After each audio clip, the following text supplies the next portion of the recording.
ನಮಸ್ಕಾರ ಸ್ನೇಹಿತರೆ, ಅಮೋಘ ವರ್ಷ ಕೋಚಿಂಗ್ ಸೆಂಟರ್ ಯೂಟ್ಯೂಬ್ ಚಾನಲ್ಗೆ ನಿಮಗೆಲ್ಲ ಸ್ವಾಗತ. ಇವತ್ತಿನ ಪ್ರಮುಖವಾದಂತಹ ಕರೆಂಟ್ ಅಫೇರ್ಸ್ ಟಾಪಿಕ್ಸ್ಗಳನ್ನು ಡಿಸ್ಕಸ್ ಮಾಡೋಣ. ಈಗ ನಾವು ಡಿಸ್ಕಸ್ ಮಾಡ್ತಾ ಇರುವಂತಹ ಕರೆಂಟ್ ಅಫೇರ್ಸ್ ಟಾಪಿಕ್ಸ್ಗಳ ನೋಟ್ಸ್ಗಳನ್ನು ಡೈರೆಕ್ಟಾಗಿ PDF ರೂಪದಲ್ಲಿ ಅಮೋಘ ವರ್ಷ ಟೆಲಿಗ್ರಾಮ್ ಚಾನಲ್ ಮೂಲಕ ಡೌನ್ಲೋಡ್ ಮಾಡ್ಕೊಳ್ಳಿ. ಫಾಸ್ಟಾಗಿ ನಿಮ್ಮ ಕರೆಂಟ್ ಅಫೇರ್ಸ್ ಟಾಪಿಕ್ಸ್ಗಳನ್ನು ರಿವೈಸ್ ಮಾಡಿಕೊಂಡು ಎಕ್ಸಾಮ್ಸ್ಗಳಿಗೆ ತಯಾರಿಯಾಗಿ. ಏನಾದರೂ ಡೌಟ್ಸ್ಗಳಿದ್ದರೆ ಕಮೆಂಟ್ ಬಾಕ್ಸ್ನಲ್ಲಿ ಕಮೆಂಟ್ ಮಾಡಿ. ಡಿಸ್ಕ್ರಿಪ್ಷನ್ ಬಾಕ್ಸ್ನಲ್ಲಿ ಟೆಲಿಗ್ರಾಮ್ ಚಾನಲ್ನ ಲಿಂಕನ್ನು ನೀಡಲಾಗಿದೆ. ಯೂಟ್ಯೂಬ್ ಚಾನಲನ್ನು ಸಬ್ಸ್ಕ್ರೈಬ್ ಮಾಡಿಲ್ಲ ಅಂದರೆ ಸಬ್ಸ್ಕ್ರೈಬ್ ಮಾಡಿ. ನಿಮ್ಮ ಎಲ್ಲ ಫ್ರೆಂಡ್ಸ್ ಮತ್ತು ಆಸ್ಪಿರೆಂಟ್ಸ್ಗಳ ಜೊತೆ ಈ ಕಾಂಟೆಂಟನ್ನು ಶೇರ್ ಮಾಡ್ತಾ ಇರಿ ಅಂತ ಹೇಳ್ತಾ ಇವತ್ತಿನ ಡಿಸ್ಕಷನನ್ನು ಪ್ರಾರಂಭ ಮಾಡೋಣ. ಕಳೆದ ಸೆಷನ್ನಲ್ಲಿ ಒಂದು ಪ್ರಶ್ನೆಯನ್ನು ಕೇಳಿದ್ದೆ. ಕರ್ನಾಟಕ ರಾಜ್ಯ ಜೈವಿಕ ಇಂಧನ ನೀತಿಯನ್ನು, ಸ್ಟೇಟ್ ಬಯೋಫ್ಯೂಯಲ್ ಪಾಲಿಸಿಯನ್ನು ಯಾವ ವರ್ಷದಲ್ಲಿ ಜಾರಿಗೊಳಿಸಲಾಗಿದೆ ಅಂತ ಪ್ರಶ್ನೆಯನ್ನು ಕೇಳಲಾಗಿದೆ. ಆಪ್ಷನ್ಸ್ಗಳಲ್ಲಿ ಸರಿಯಾದ ಉತ್ತರ ಏನು ಅಂತಂದರೆ ಆಪ್ಷನ್ 1, 2009ನೇ ಇಸವಿಯಲ್ಲಿ ಕರ್ನಾಟಕ ರಾಜ್ಯ ಜೈವಿಕ ಇಂಧನ ನೀತಿಯನ್ನು ಜಾರಿಗೊಳಿಸಲಾಗುತ್ತೆ ರಾಜ್ಯ ಸರ್ಕಾರದಿಂದ ಅನ್ನೋದು ಸರಿಯಾದಂಥ ಆನ್ಸರ್ ಆಗುತ್ತೆ. So option 1 is right answer. ಜೈವಿಕ ಇಂಧನ ಅಂತಂದರೆ ಯಾವುದೇ ಸಸ್ಯ ಮತ್ತು ಪ್ರಾಣಿಜನ್ಯ ಮೂಲಗಳಿಂದ ಉತ್ಪಾದನೆ ಮಾಡಲಾಗುವಂತಹ ಇಂಧನವನ್ನು ಬಯೋಫ್ಯೂಯಲ್ ಅಥವಾ ಜೈವಿಕ ಇಂಧನ ಅಂತ ಗುರುತಿಸಲಾಗುತ್ತೆ. ಸಾಮಾನ್ಯವಾಗಿ ಈ ಸಕ್ಕರೆ ಅಂಶವುಳ್ಳಂತಹ ಉತ್ಪನ್ನಗಳು, ಸ್ವೀಟ್ ಕಾರ್ನ್ ಆಗಿರ್ಬೋದು, ಕಬ್ಬು ಆಗಿರ್ಬೋದು, ಎಣ್ಣೆ ಬೀಜಗಳಾಗಿರ್ಬೋದು, ಗೋವಿನ ಜೋಳ ಆಗಿರ್ಬೋದು ಇತ್ಯಾದಿಯಾದಂತಹ ಸಸ್ಯಜನ್ಯ ಮೂಲಗಳಿಂದ ಮತ್ತು ಈ ಪ್ರಾಣಿಗಳ ಕೊಬ್ಬಿನಿಂದಲೂ ಕೂಡ ಈ ಜೈವಿಕ ಇಂಧನವನ್ನು ಉತ್ಪಾದನೆ ಮಾಡಲಾಗುತ್ತೆ. ಸೊ ಇದನ್ನು ಬಯೋಫ್ಯೂಯಲ್ ಅಂತ ನಾವು ಗುರುತಿಸ್ತೇವೆ. ಅಷ್ಟೇ ಅಲ್ಲದೆ ಈ ಸಮುದ್ರದ ಹಿನ್ನೀರಿನಲ್ಲಿ ಬ್ಯಾಕ್ ವಾಟರ್ ಅಂತ ಏನು ಕರಿತೇವೆ, ಅಂತಹ ಪ್ರದೇಶದಲ್ಲಿ ಸೂರ್ಯನ ಬೆಳಕಿನಲ್ಲಿ ಬೆಳೆಯುವಂತಹ ಆಲ್ಗೆಯಿಂದಲೂ ಕೂಡ ಈ ಜೈವಿಕ ಇಂಧನವನ್ನು ಉತ್ಪಾದನೆ ಮಾಡಲಾಗುತ್ತೆ. ಸೊ ಈ ಎಲ್ಲ ಮೂಲಗಳು ಕೂಡ ಜೈವಿಕ ಇಂಧನದ ಉತ್ಪಾದನೆಯ ಪ್ರಮುಖವಾದಂತಹ ಸೋರ್ಸ್ಗಳಾಗಿವೆ ಅಂತ ನಾವು ಅಂಡರ್ಸ್ಟ್ಯಾಂಡ್ ಮಾಡ್ಕೋಬೇಕು. ಸೊ ಈ ರೀತಿಯಾಗಿ ಈ ಜೈವಿಕ ಇಂಧನಗಳ ಒಂದು ಅನುಕೂಲತೆ ಸಾಕಷ್ಟು ಇರುವುದರಿಂದ, ಅದರಲ್ಲೂ ಕೂಡ ಮುಖ್ಯವಾಗಿ ಈ ಪರಿಸರ ಮಾಲಿನ್ಯವನ್ನು ತಡೆಗಟ್ಟುವಂತಹ ನಿಟ್ಟಿನಲ್ಲಿ ಪ್ರಮುಖ ಕೊಡುಗೆಯನ್ನು ನೀಡುವಂತಹ ಈ ಜೈವಿಕ ಇಂಧನದ ಉತ್ಪಾದನೆ ಮಾಡುವಂತಹ ಉದ್ದೇಶದಿಂದ ದೇಶದಾದ್ಯಂತ ಸಾಕಷ್ಟು ಪ್ರೋತ್ಸಾಹವನ್ನು ನೀಡಲಾಗ್ತಾ ಇದೆ. ಸೊ ಅದೇ ಒಂದು ದೃಷ್ಟಿಯಲ್ಲಿ ನಮ್ಮ ಕರ್ನಾಟಕ ರಾಜ್ಯವು ಕೂಡ 2008ನೇ ಇಸವಿಯಲ್ಲಿ ಏನು ಮಾಡುತ್ತೆ ಅಂತಂದರೆ ಈ ಜೈವಿಕ ಇಂಧನ ಕಾರ್ಯಪಡೆ ಅಥವಾ ಬಯೋಫ್ಯೂಯಲ್ ಟಾಸ್ಕ್ ಫೋರ್ಸನ್ನು ರಚನೆ ಮಾಡುತ್ತೆ. ಸೊ ಈ ಒಂದು ಕಾರ್ಯಪಡೆಯ ಮೂಲಕ ಸಾಕಷ್ಟು ಡೇಟಾಗಳನ್ನು ಕಲೆಕ್ಟ್ ಮಾಡಿ ಅದರ ಮುಂದಿನ ವರ್ಷ ಅಂದರೆ 2009ನೇ ಇಸವಿಯಲ್ಲಿ ಕರ್ನಾಟಕ ರಾಜ್ಯ ಜೈವಿಕ ಇಂಧನ ನೀತಿ ಅಥವಾ ಸ್ಟೇಟ್ ಬಯೋಫ್ಯೂಯಲ್ ಪಾಲಿಸಿಯನ್ನು ಜಾರಿಗೊಳಿಸುತ್ತೆ ಕರ್ನಾಟಕ ರಾಜ್ಯ ಸರ್ಕಾರ ಅಂತ ನಾವು ಅಂಡರ್ಸ್ಟ್ಯಾಂಡ್ ಮಾಡ್ಕೋಬೇಕು.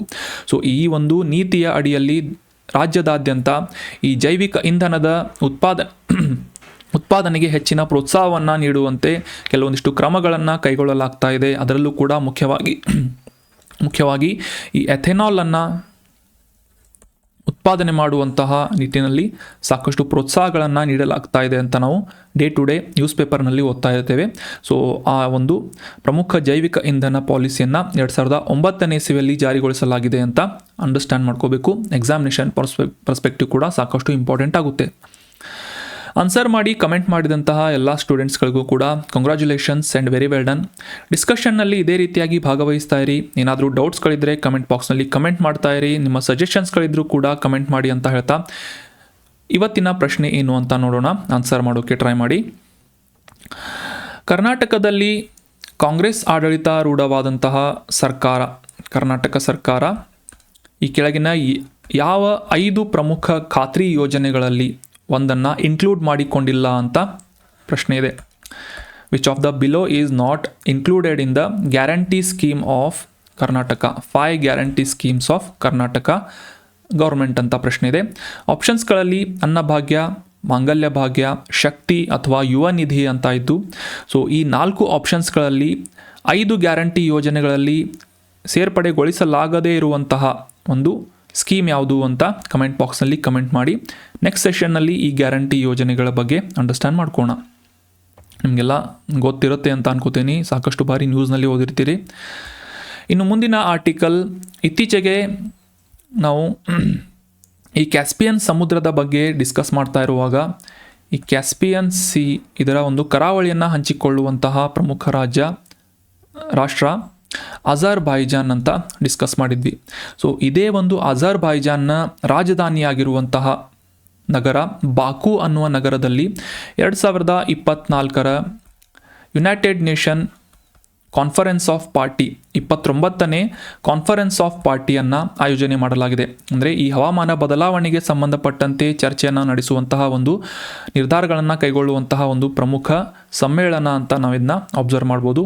COP29 ಅಂದರೆ ಕಾನ್ಫರೆನ್ಸ್ ಆಫ್ ಪಾರ್ಟೀಸ್ 29 ಅಂತ ಇದನ್ನು ಅಂಡರ್ಸ್ಟ್ಯಾಂಡ್ ಮಾಡ್ಕೋಬೇಕು.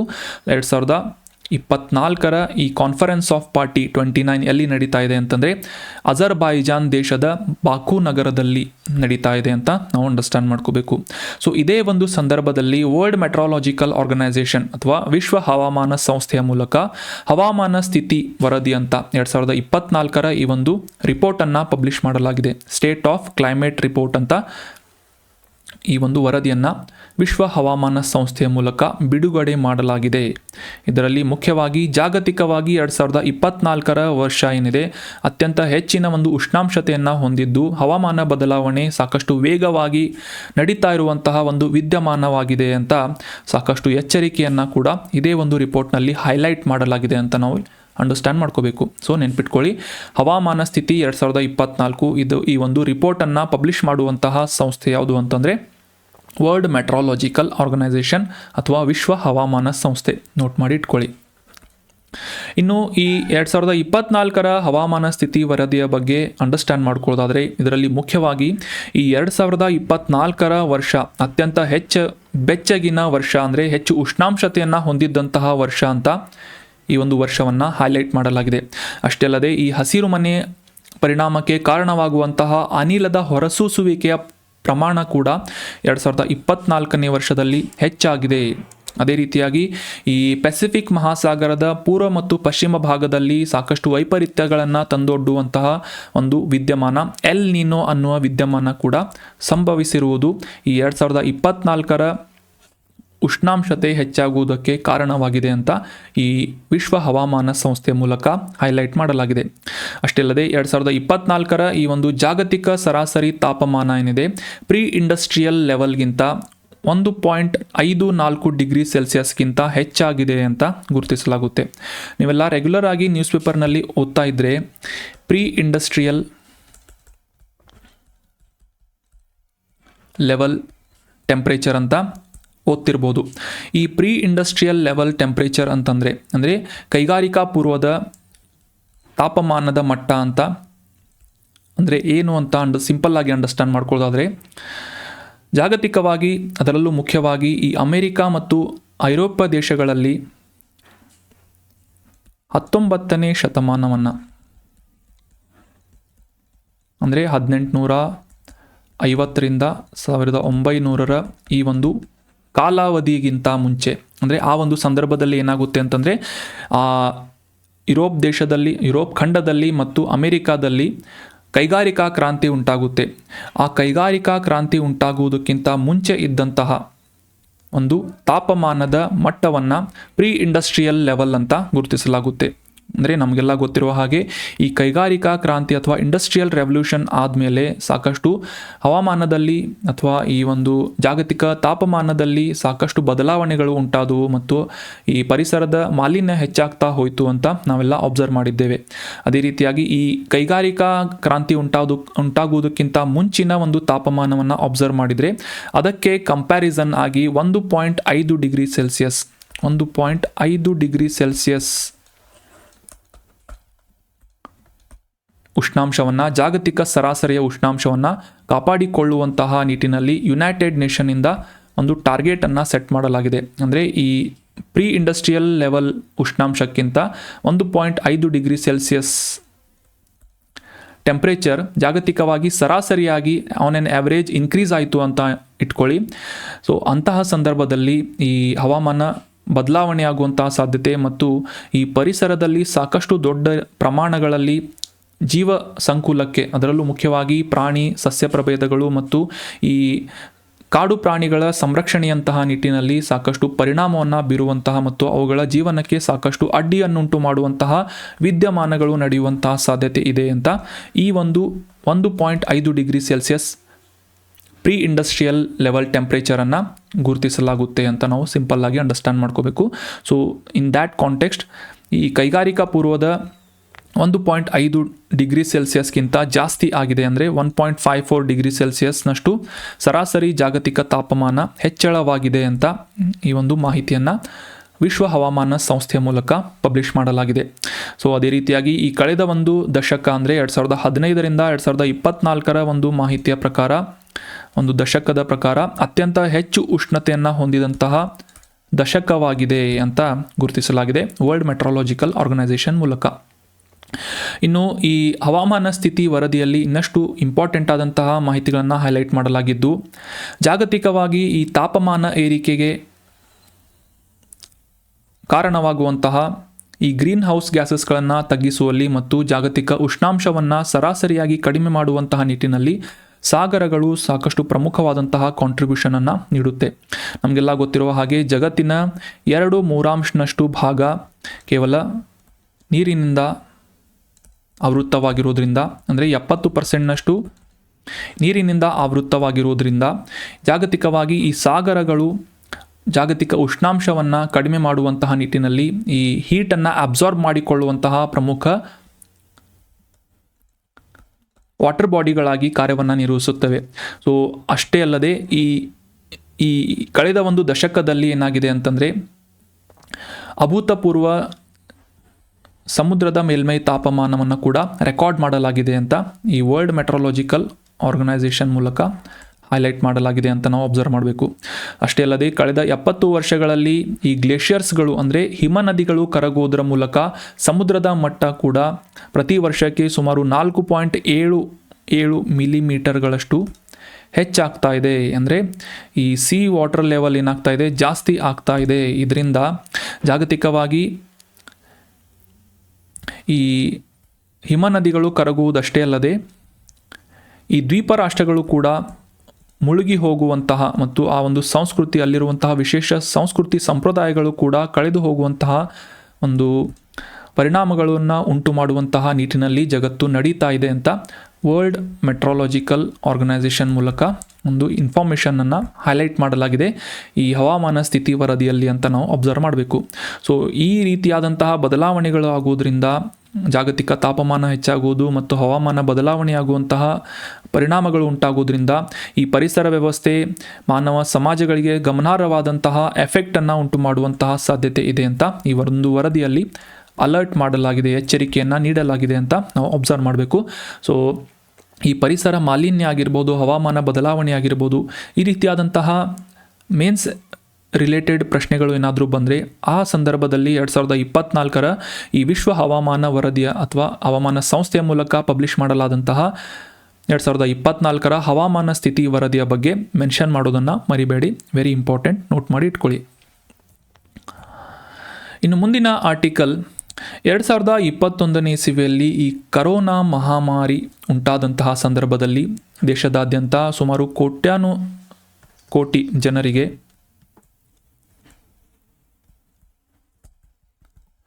ಲಸಿಕೆಯನ್ನು ಉಚಿತವಾಗಿ ನೀಡುವಂತಹ ನಿಟ್ಟಿನಲ್ಲಿ ನಮ್ಮ ಭಾರತ ಸರ್ಕಾರ ಪ್ರಯತ್ನವನ್ನು ಮಾಡಿತು.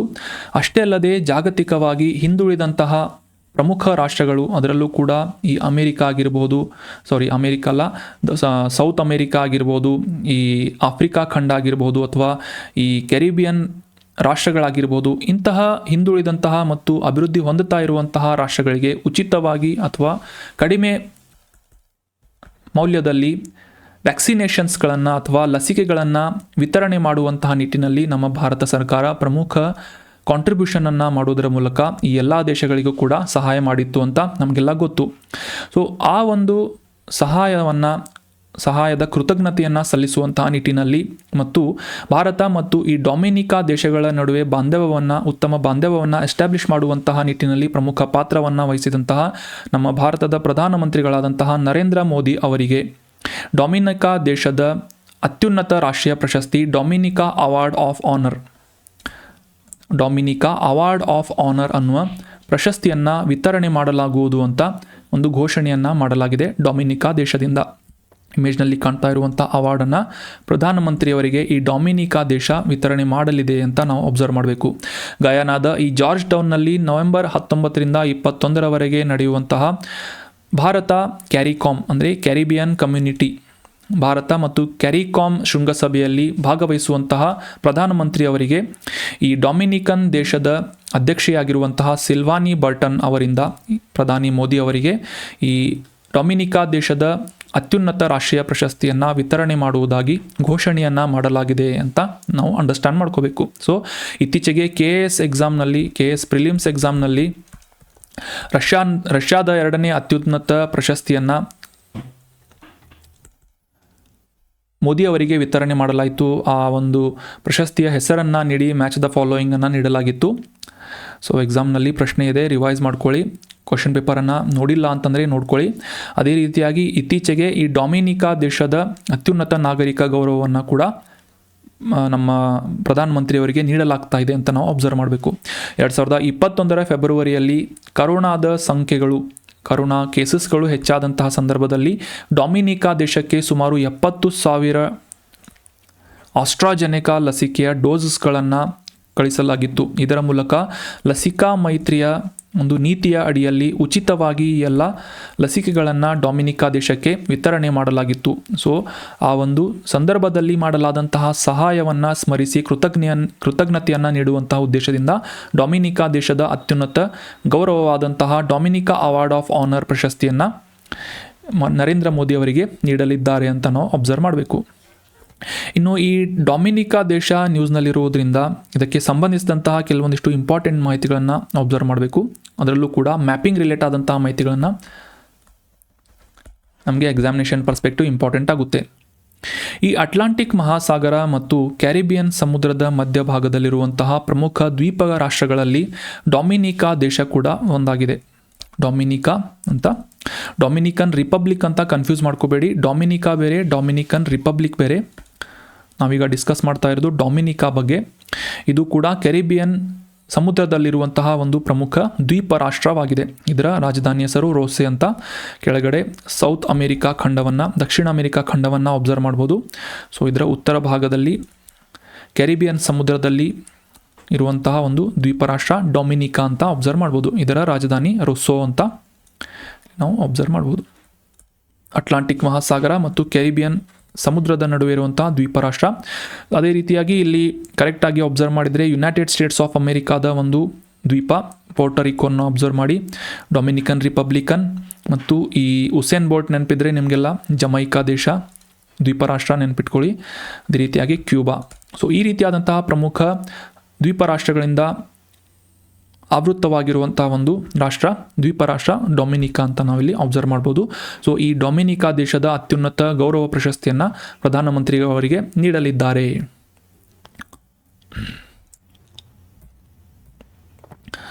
ಇನ್ನು ಮುಂದಿನ ಆರ್ಟಿಕಲ್, ಇತ್ತೀಚೆಗೆ ನಮ್ಮ ಭಾರತದ ಪೂರ್ವಘಟ್ಟದಲ್ಲಿ ಅಂದರೆ ಆಂಧ್ರ ಪ್ರದೇಶದಲ್ಲಿ ವ್ಯಾಪಿಸಿರುವಂತಹ ಪೂರ್ವಘಟ್ಟ ಪ್ರದೇಶದಲ್ಲಿ ಕ್ರಿನಮ್ ಅನ್ನುವ ಈ ಹೂವಿನ ಸಸ್ಯದ ಜಾತಿಗೆ ಸಂಬಂಧಿಸಿದಂತಹ ಹೊಸ ಸಸ್ಯವನ್ನು ಕಂಡುಹಿಡಿಯಲಾಗಿದೆ ಅಂತ ನ್ಯೂಸ್ನಲ್ಲಿ ಪಬ್ಲಿಷ್ ಆಗಿತ್ತು. ಅದಕ್ಕೆ ಹೆಸರನ್ನು ಕ್ರಿನಮ್ ಆಂಡ್ರಿಕಮ್ ಅಂತ ಇಡಲಾಗಿದೆ.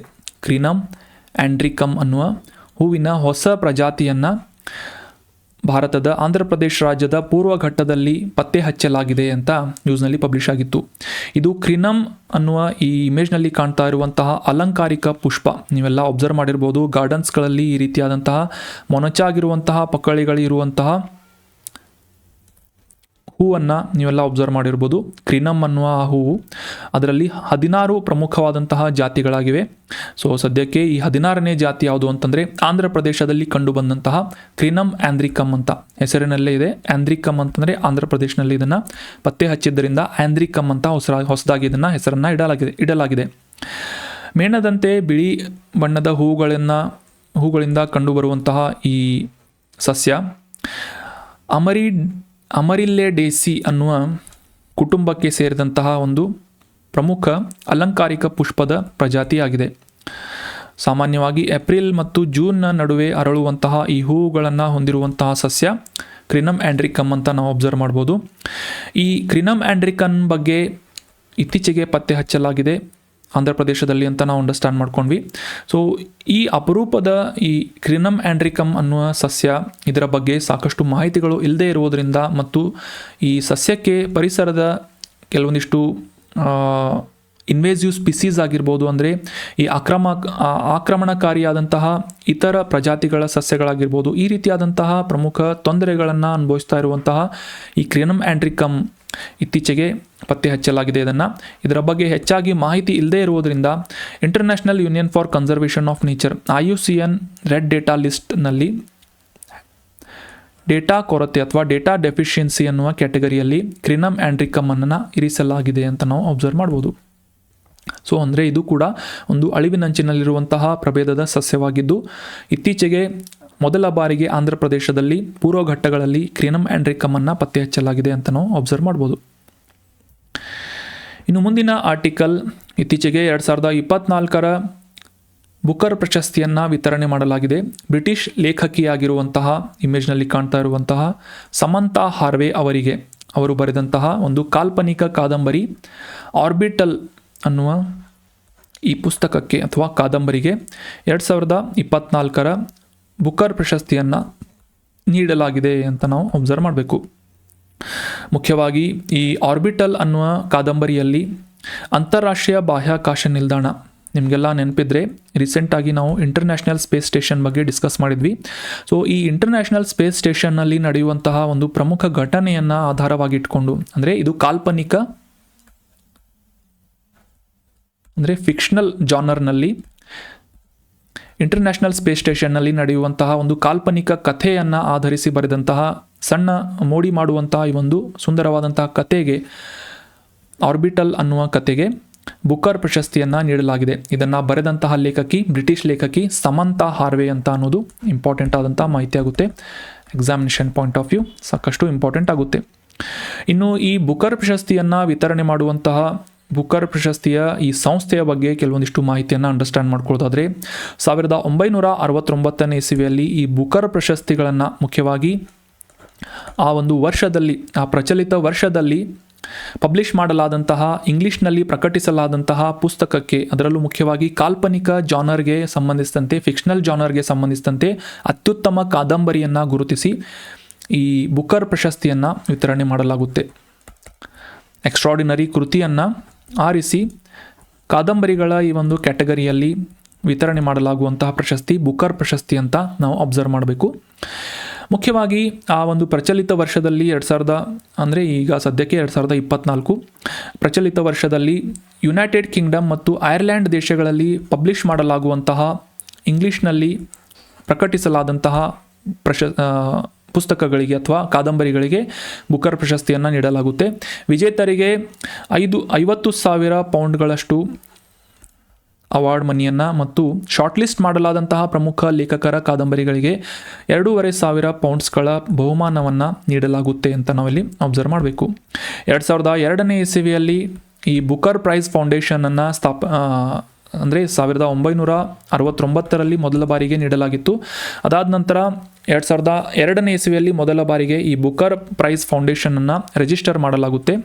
ಈ ಪ್ರಶಸ್ತಿಯನ್ನು ವಿತರಣೆ ಮಾಡುವಂತಹ ಸಂಸ್ಥೆ ಇದು ಬುಕರ್ ಪ್ರೈಸ್ ಫೌಂಡೇಶನ್ ಅಂತ. ಸೊ ಈ ಫೌಂಡೇಶನ್ ಮುಖಾಂತರ ವಾರ್ಷಿಕವಾಗಿ ಬುಕರ್ ಪ್ರಶಸ್ತಿ ಮತ್ತು ಮ್ಯಾನ್ ಬುಕರ್ ಇಂಟರ್ನ್ಯಾಷನಲ್ ಪ್ರಶಸ್ತಿಯನ್ನು, ಎರಡೂ ಪ್ರಶಸ್ತಿಗಳನ್ನು ಆಯೋಜನೆ ಮಾಡಿ ವಿತರಣೆ ಮಾಡಲಾಗುತ್ತೆ ಅಂತ ನಾವಿಲ್ಲಿ ಅಬ್ಸರ್ವ್ ಮಾಡಬೇಕು. 2024ರ ಈ ಪ್ರಶಸ್ತಿಯನ್ನು ಸಮಂತಾ ಹಾರ್ವೆ ಅವರಿಗೆ ಆರ್ಬಿಟಲ್ ಅನ್ನುವ ಪುಸ್ತಕಕ್ಕೆ, ಈ ಇಮೇಜ್ನಲ್ಲಿ ನೋಡಿ, ಆರ್ಬಿಟಲ್ ಪುಸ್ತಕಕ್ಕೆ ನೀಡಲಾಗಿದೆ. So that was about today's articles friends. ಈಗ ಡಿಸ್ಕಸ್ ಮಾಡಲಾದಂಥ ಆರ್ಟಿಕಲ್ಸ್ಗಳಿಗೆ ರೆಲೆವೆಂಟ್ ಆಗುವಂತಹ ಕೆಲವೊಂದಿಷ್ಟು ಇಂಪಾರ್ಟೆಂಟ್ ಪ್ರಶ್ನೆಗಳು ಯಾವುವು ಅಂತ ರಿವೈಸ್ ಮಾಡೋಣ. Revision time. ಮೊದಲನೇ ರಿವಿಷನ್ ಪ್ರಶ್ನೆ ಏನು ಅಂತಂದರೆ, ಈ ಕೆಳಗಿನವುಗಳಲ್ಲಿ ಯಾವುದು ವಾತಾವರಣದಿಂದ ಶಾಖವನ್ನು ಹೀರಿಕೊಳ್ಳುವಂತಹ ಕಾರ್ಯವನ್ನು ಮಾಡುವುದರ ಮೂಲಕ ಜಾಗತಿಕ ತಾಪಮಾನ ಏರಿಕೆಯ ತಡೆಯನ್ನು ಮಾಡುತ್ತದೆ, ಅಂದರೆ ಗ್ಲೋಬಲ್ ವಾರ್ಮಿಂಗನ್ನು ತಡೆಯುತ್ತದೆ ಅಂತ ಪ್ರಶ್ನೆ ಇದೆ. ತಡೆಯುವಂತಹ ನಿಟ್ಟಿನಲ್ಲಿ ಪ್ರಮುಖ ಕೊಡುಗೆಯನ್ನು ನೀಡುತ್ತೆ ಅಂತ ಪ್ರಶ್ನೆ ಇದ್ದು, ಆಪ್ಷನ್ಸ್ಗಳಲ್ಲಿ ಅರಣ್ಯಗಳು, ಸಾಗರಗಳು, ಹಿಮನದಿಗಳು, ಮರುಭೂಮಿಗಳು ಅಂತ ಇದ್ದು ಸರಿಯಾದ ಉತ್ತರ ಆಪ್ಷನ್ ಬಿ. ಜಾಗತಿಕವಾಗಿ ಭೂಮಿಯ ಮೇಲೆ ಉಂಟಾಗುವಂತಹ ಶಾಖದ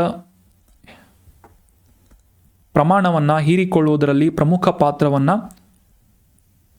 ಒಷಿನ್ ಅಥವಾ ಸಮುದ್ರ ಸಾಗರಗಳು ನಿರ್ವಹಿಸುತ್ತವೆ ಅಂತ ನಾವು ಅಬ್ಸರ್ವ್ ಮಾಡಬೇಕು.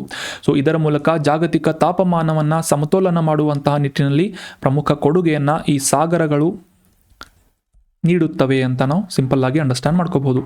ಇತ್ತೀಚೆಗೆ 2024ರ ಹವಾಮಾನ ಸ್ಥಿತಿ ವರದಿಯನ್ನು ವಿಶ್ವ ಹವಾಮಾನ ಸಂಸ್ಥೆಯ ಮೂಲಕ ಪಬ್ಲಿಷ್ ಮಾಡಲಾಗಿದ್ದು, ಕಳೆದ ಒಂದು ದಶಕದಲ್ಲಿ ಸಾಕಷ್ಟು ದೊಡ್ಡ ಪ್ರಮಾಣದಲ್ಲಿ ಹವಾಮಾನ ಬದಲಾವಣೆ ಆಗ್ತಾ ಇದೆ. ಅದರಲ್ಲೂ ಮುಖ್ಯವಾಗಿ ಈ ಹಸಿರುಮನೆ ಅನಿಲಗಳು ಹೆಚ್ಚಾಗಿ ಹೊರಸೂಸುವುದರಿಂದ ಜಾಗತಿಕ ಉಷ್ಣಾಂಶ ಹೆಚ್ಚಾಗ್ತಾ ಇದೆ ಅಂತ ನಾವು ಅಬ್ಸರ್ವ್ ಮಾಡಿದ್ವಿ.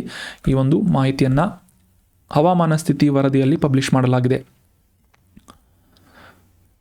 ಅದೇ ಒಂದು ಸಂದರ್ಭದಲ್ಲಿ ಜಾಗತಿಕವಾಗಿ ಈ ಉಷ್ಣಾಂಶದ ಅಥವಾ ಉಷ್ಣತೆಯ ಒಂದು ಸಮತೋಲನವನ್ನು ಕಾಪಾಡಿಕೊಳ್ಳುವಂತಹ ನಿಟ್ಟಿನಲ್ಲಿ ಈ ಸಾಗರಗಳು, ಸಮುದ್ರಗಳು ಪ್ರಮುಖ ಪಾತ್ರವನ್ನು ವಹಿಸುತ್ತವೆ ಅಂತ ನಾವು ಅಬ್ಸರ್ವ್ ಮಾಡ್ಬೋದು.